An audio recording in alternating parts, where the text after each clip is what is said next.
Welcome to All Things Futhark for Wednesday. This is your host, Rafa Nordry. This week's question came from Mirth and Reverence, and she was asking about how we came to do what we do with the runes. From an early age, I've had feelings of connection with the Orion constellation. I even used the name Orion within the first circle I was in when I started to study paganism and Wicca. I took to learning the runes enough to write the name Orion out, as you can see here, and I built a bind rune of it, constructed as such.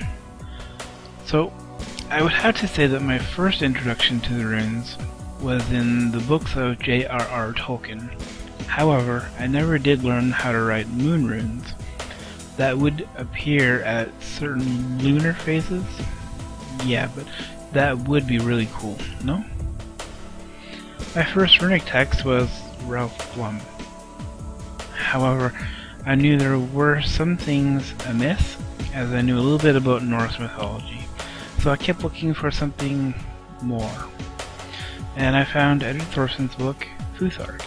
Inside the cover of Futhark was a bind rune that was rather similar to my Orion one that I showed you earlier. So I continued to study his work into rune lore and other texts of his. Despite some issues, they continue to be a favorite reference. From his study I learned of various runic alternates to the common forms. The rune Hoglaws comes to mind, the common on the left, and one of the alternates anyway, on the right. So I began to see runes everywhere. You will find the alternate of Hoglaws on most ambulances. So I chose to design a class where I would share what I had learned about the runes, and the core text was Futhark by Edward Thorson. This went rather well.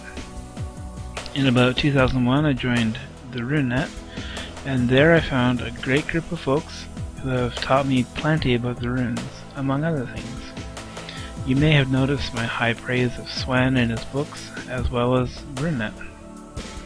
In short, my runic path has been forged from books and from doing various things.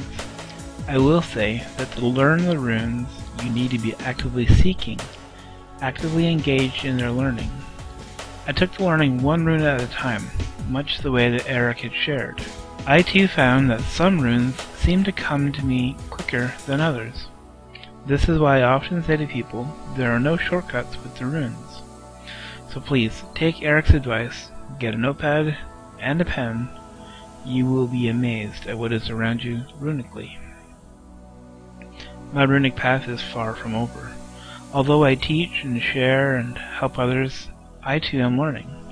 For example, divination was not one of my interests in my runic studies. In fact, it's thanks to this channel that I've come to enjoy it more than ever. I have learned to apply the runes in various ways, and some of those include various forms of spell work, weatherworking, analysis, Galdr, divination, as well as attack and defense. No, I do not teach how to attack others, so please don't ask. People who have influenced me along the way would be Swen, Kara, Matthias, Ostri, and others from the RuneNet, Edward Thorson, Anna, who was my first teacher with paganism and Wicca. From the channel I would have to say Eric and Val, Jess and Lumu. Then I have to mention my mom here, my mother, as she taught me about our connection to nature and showed me many magical things. Also my wife. Without her I would have given up on life actually, a long time ago. So to her I often will say, Isa now sees Urus, and she knows what that means. That's all I have this week. Hopefully that answered the question, and if you have any other questions, just post them down below and let me know. Thanks for watching.